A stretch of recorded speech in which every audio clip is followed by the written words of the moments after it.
नमस्कार, अपना बिहार देख रहे हैं आप। आपके साथ मैं हूं शिप्रा झा। बुलेटिन की शुरुआत करेंगे बिहार की सियासत से जुड़ी बड़ी खबर के साथ। सीमांचल में रैली करेगा महागठबंधन। बड़ी खबर आपको बता रहे हैं कि अब महागठबंधन की तरफ से सीमांचल में रैली की जाएगी। अमित शाह के दौरे के बाद महागठबंधन की रैली होगी। पूर्णिया, किशनगंज और कटिहार में महागठबंधन की रैली की जाएगी। ललन सिंह ने इसका प्रस्ताव तेजस्वी यादव को दिया। तेजस्वी यादव की रजामंदी भी मिल चुकी है। सांप्रदायिक सौहार्द बढ़ाने के लिए रैली की जाएगी। बड़ी खबर आपको बता रहे हैं। आपको बता दें कि अमित शाह का 2 दिनों का सीमांचल का दौरा है, जहां अमित शाह की एक बड़ी रैली होनी है। और अब महागठबंधन की तरफ से ऐलान किया गया है कि महागठबंधन भी सीमांचल में रैली करेगी।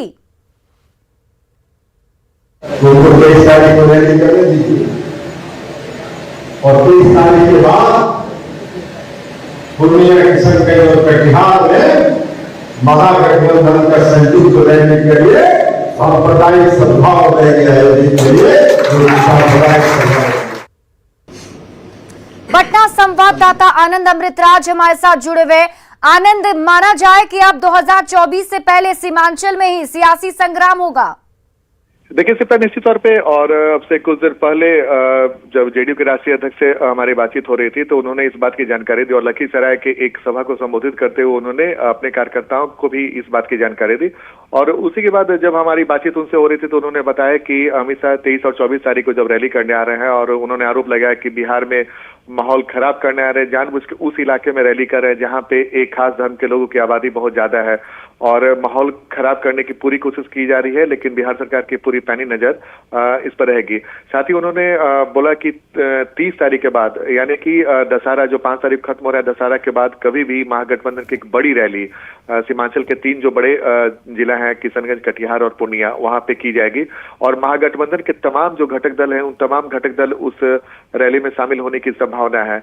यानी कि रैली का जवाब रैली से देने की कोशिश की जा रही है। 23-24 को जब बीजेपी एक बड़ी रैली की तैयारी किशनगंज और पूर्णिया में कर रही है, जो केंद्रीय गृह मंत्री अमित शाह वहां पर पहुंच रहे हैं और दोनों जगह रैली कर रहे हैं, उसके बाद उसके जवाब में महागठबंधन की तरफ से एक बड़ी रैली की तैयारी की जा रही है और उसका नाम दिया गया है, नाम क्या माफ कीजिएगा, उन्होंने कहा है कि सांप्रदायिक सौहार्द और आपसी एकता को बढ़ाने के लिए इस रैली को किया जा रहा है। और जाहिर तौर पे जिस जो बात की जानकारी मैंने आपको दी कि मकसद साफ है कि महागठबंधन को लगता है कि अमित शाह के रैली की वजह से वहां का माहौल खराब हो सकता है, तो लोगों में भय न हो। और खासकर सीमांचल शुरू से ही महागठबंधन और एनडीए के लिए वहां पे सबसे बड़ा सियासी संग्राम होते रहा है, क्योंकि सीमांचल का जो इलाका है वो एक खास धर्म के लोगों की आबादी वहां बहुत ज्यादा है। जी, चलिए आप इस पूरी खबर पर नजर बनाए रखिए। बहुत बहुत शुक्रिया तमाम जानकारी के लिए आनंद। बढ़ते हैं आगे। 2024 लोकसभा चुनाव के लिए विपक्ष को एकजुट करने की मुहिम में जुटे नीतीश कुमार को बीजेपी ने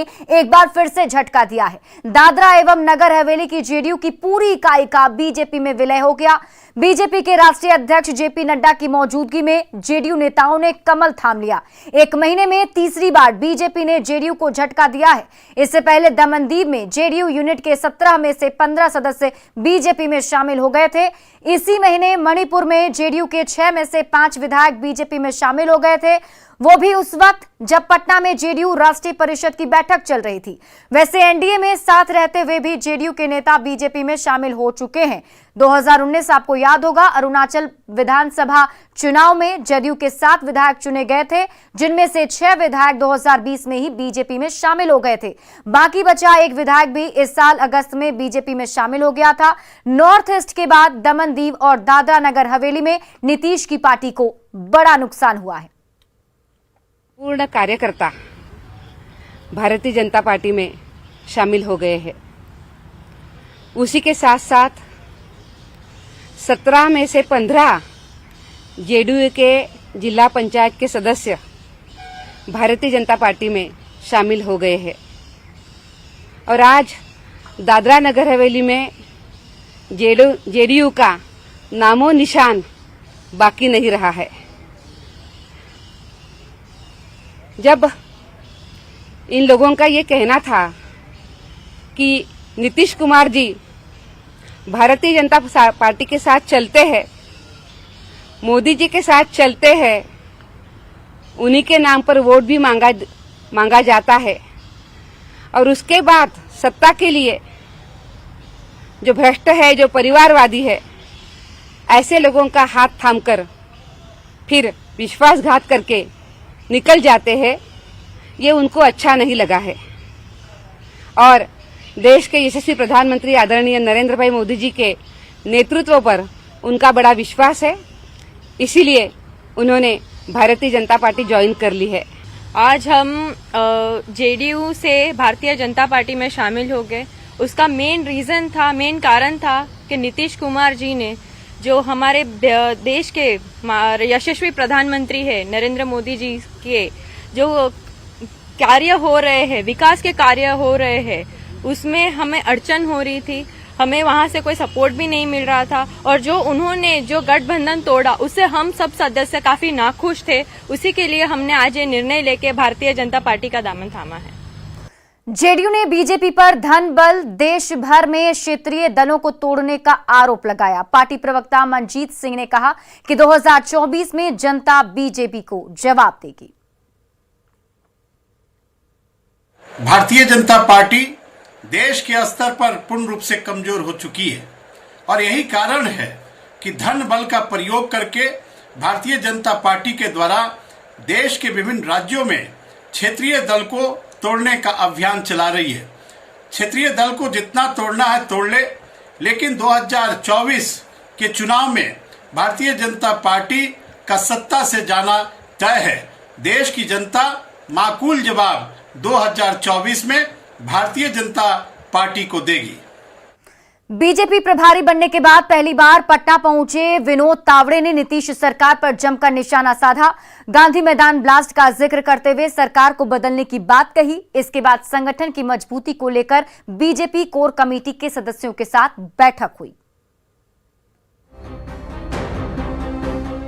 बिहार बीजेपी के प्रभारी बनने के बाद विनोद तावड़े पहली बार बिहार पहुंचे। प्रधानमंत्री नरेंद्र मोदी पर लिखी गई पुस्तक Modi at 20 dreams meet delivery के विमोचन समारोह में हिस्सा लेते हुए विनोद तावड़े ने बिहार सरकार पर बड़ा हमला बोला। विनोद तावड़े ने कहा कि मोदी जब 2013 में बिहार आए थे तब गांधी मैदान में बम ब्लास्ट हुआ था। आज भी वही सरकार है, इस सरकार को बदलना है। एक बार फिर ये तस्वीर चर्चा में है। तारीख थी 27 अक्टूबर 2013। जगह पटना का गांधी मैदान। मौका नरेंद्र मोदी की हुंकार रैली। रैली के दौरान गांधी मैदान में एक के बाद एक कई ब्लास्ट हुए। बिहार बीजेपी प्रभारी बनने के बाद पहली बार पटना पहुंचे विनोद तावड़े ने 2013 के गांधी मैदान बम धमाके का जिक्र करते हुए नीतीश सरकार पर बड़ा हमला बोला। कहा पीएम मोदी जब पहली बार बिहार आए थे तो पूरा बिहार उन्हें समर्थन करने को तैयार था। उस समय की नीतीश सरकार के चलते ही गांधी मैदान में बम धमाका हुआ और आज वही सरकार है। इस सरकार को बदलने के लिए हम काम करेंगे। पहली बार जब मोदी जी पटना आए थे पूरा देश उनको नेतृत्व सौंपने के लिए तैयार था। आज जैसी निकम्मी सरकार थी अब उस सभा में बम ब्लास्ट हुए थे और मोदी जी को बिहार ने स्वीकार किया, उनका नेतृत्व देश ने स्वीकार किया। प्रधानमंत्री नरेंद्र मोदी पर लिखी गई पुस्तक Modi at 20 dreams meet delivery के विमोचन समारोह में शामिल होने आई केंद्रीय मंत्री स्मृति ईरानी ने भी नीतीश सरकार पर कटाक्ष किया। स्मृति ईरानी ने कहा बिहार में बेगुनाहों का सड़कों पर खून बहाया जा रहा है। वो नरेंद्र मोदी के प्रतिद्वंदी को नहीं दिख रहा है, वे बस प्रधानमंत्री बनने की चिंता में ही लगे हैं। क्या बेगुनाहों का सड़कों पर खून बहाना उन राजनीतिक प्रतिद्वंदियों को दिखाई नहीं देता? उनको बेगुनाह, गरीब, वंचित, शोषित ना परिवार नजर आते हैं, ना उन्हें ऐसा कोई नागरिक नजर आता है, ना अपने सम्मान के लिए लड़ रही कोई महिला नजर आती है। उनको अगर कुछ नजर आता है तो 2024 में कैसे वो सत्ता हथियाएं, वो मात्र उनका लक्ष्य है। दरअसल 2013 में नीतीश कुमार बीजेपी से अलग हो चुके थे। तब भी नीतीश कुमार बिहार के मुख्यमंत्री थे। एक बार फिर बिहार में जेडीयू और आरजेडी की सरकार है और चर्चा 2024 लोकसभा चुनाव को लेकर हो रही है। इन चर्चाओं के बीच बीजेपी ने नीतीश कुमार पर बड़ा हमला किया है। 2014 में तो बिहार ही नहीं पूरे देश में मोदी का परचम लहराया था। 2024 के रिजल्ट पर अब सबकी नजर है। न्यूज 18 के लिए पटना से आनंद अमृतराज के साथ ब्यूरो रिपोर्ट। केंद्रीय महिला एवं बाल विकास मंत्री स्मृति ईरानी ने आज बिहार बीजेपी ऑफिस पहुंचकर कार्यालय का भ्रमण किया। इसके बाद प्रधानमंत्री मोदी के जीवन वृत्त पर लगी प्रदर्शनी का भी अवलोकन किया। इस दौरान केंद्रीय मंत्री के साथ बीजेपी के राष्ट्रीय उपाध्यक्ष राधा मोहन सिंह और प्रदेश अध्यक्ष डॉक्टर संजय जायसवाल समेत कई नेता मौजूद रहे।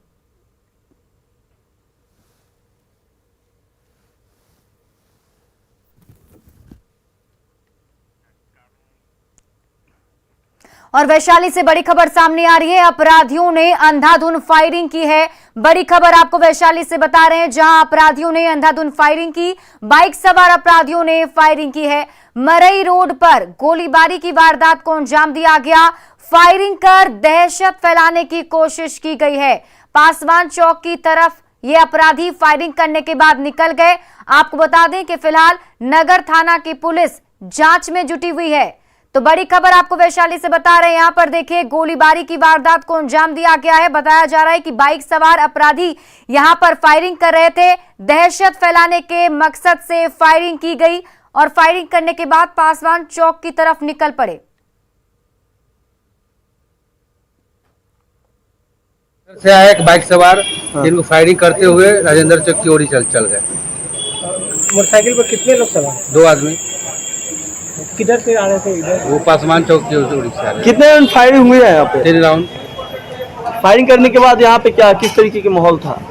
कुछ नहीं, शोरगुल हुआ, लोग आया यहाँ देखना किया, थाना भी आया है, नगर थाना से। वैशाली संवाददाता प्रफुल्ल हमारे साथ जुड़े हुए हैं। प्रफुल्ल, क्या जानकारी मिल पा रही है? किन्होंने फायरिंग की? क्या इसको लेकर कुछ जानकारी पुलिस के हाथ लग पाई? जी देखिए, मैं आपको बता दूं कि ये पासवान चौक की तरफ से बाइक सवार 2 अपराधी जो हैं वो शहर में घुसते हैं और शहर में घुसने के बाद मरई चौक के पास जो आदर्श अस्पताल है, उस अस्पताल के सामने लगभग 3 से 4 राउंड फायरिंग की जाती है। और फायरिंग करने के बाद अपराधी जो है वो आराम से फिर शहर के अंदर राजेंद्र चौक की तरफ बढ़ जाता है। जिसके बाद जब पुलिस को सूचना मिली है तो पुलिस मौके पर पहुंची है, लेकिन जब तक पुलिस पहुंची तब तक अपराधी जो थे वो फरार हो चुके थे। और अपराधियों की दिशा में जिधर अपराधी गए हैं उधर पुलिस की गाड़ी भी गई है। फिलहाल पुलिस का ये दावा है कि पूरे शहर की नाकेबंदी कर दी गई है और अपराधियों को जल्द गिरफ्तार कर लिया गया है। प्रफुल्ल, क्या ये जानकारी मिली कितनी की संख्या में वो अपराधी थे जिन्होंने फायरिंग की है? जी बिल्कुल, जो वहाँ पे लोग मौजूद थे जब फायरिंग हुई तो वहाँ पे अफरा तफरी मच गई और जो लोग वहाँ पे मौजूद थे उन लोगों ने स्पष्ट तौर पे ये बताया है कि एक बाइक पे सवार 2 अपराधी थे और दोनों ने शहर में प्रवेश करने के साथ ही मरई चौक पे ताबड़तोड़ फायरिंग करनी शुरू कर दी, जिससे वहाँ पे अफरा तफरी मच गया। और उसके बाद फायरिंग करते हुए जो अपराधी जो है लगभग आधे किलोमीटर तक फायरिंग करते हुए हथियार लगाते हुए अपराधी राजेंद्र चौक की तरफ फरार हो गए। उसके बाद पुलिस मौके पर पहुंची और मामले की छानबीन में जुटी है। जी बहुत बहुत शुक्रिया तमाम जानकारी के लिए प्रफुल्ल। बढ़ते आगे और इसी बीच बेगूसराय से एक और बड़ी खबर सामने आ रही है। अपराधियों ने राहगीर को गोली मार दी। बड़ी खबर आपको बेगूसराय से बता रहे हैं, जहां राहगीर को अपराधियों ने गोली मार दी है। बेखौफ अपराधियों ने गोली मारी है। मजदूर की हालत गंभीर बताई जा रही है, जिसे नर्सिंग होम में भर्ती कराया गया है, जहां उसका इलाज चल रहा है। सिंघौल थाना के आकाशपुर की घटना है। और सिवान से बड़ी खबर आपको बता दें, पुलिस टीम पर हमला किया गया है। पचरुखी थाना पुलिस टीम पर हमला किया गया है। शराब मामले के आरोपी को पकड़ने के लिए पुलिस की टीम पहुंची हुई थी, तब पुलिस की टीम पर हमला कर दिया गया, जिसमें आधा दर्जन पुलिसकर्मियों को चोट आई है। पचरुखी थाना के मंदरापाली गांव की घटना बताई जा रही है।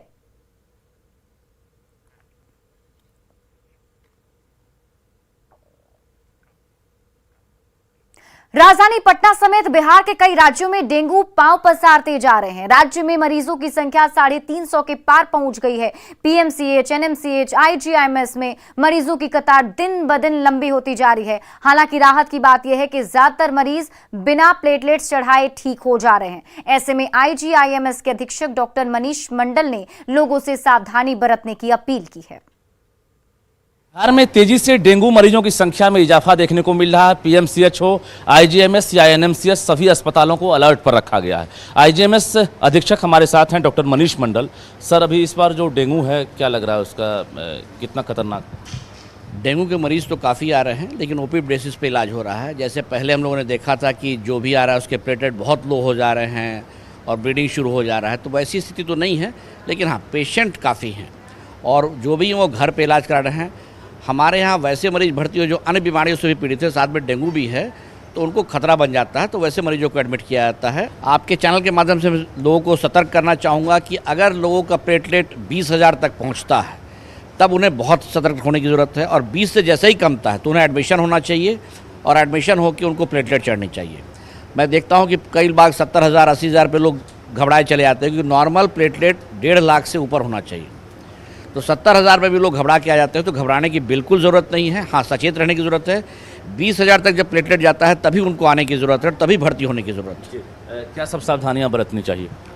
सावधानी में सबसे इम्पोर्टेंट है कि अपना बचाव, क्योंकि ये रात में नहीं काटता है, दिन में काटता है, तो लोग इसको लाइटली लेते हैं। आजकल प्लांट का बहुत प्रचलन है, लोग घर में रखते हैं, बॉन्साई रखते हैं, तो घर में जो प्लांट रखते हैं उसमें भी अगर पानी जमा है तो वहाँ भी ये मच्छर हो सकता है और चाहे अनचाहे ये वहाँ भी उसको डंक मार सकता है। बिल्कुल, तो अधीक्षक डॉक्टर मनीष मंडल जानकारी दे रहे थे और सावधानी ही सबसे बड़ा इलाज है। ऐसे में आपको पूरी तरह से सतर्क और सावधान होना पड़ेगा, क्योंकि जिस तरह से डेंगू कहर देखने को मिल रहा है, आंकड़ा बढ़कर 350 के पार कर गया है। तो सावधानी बरतिए और डेंगू से बचिए।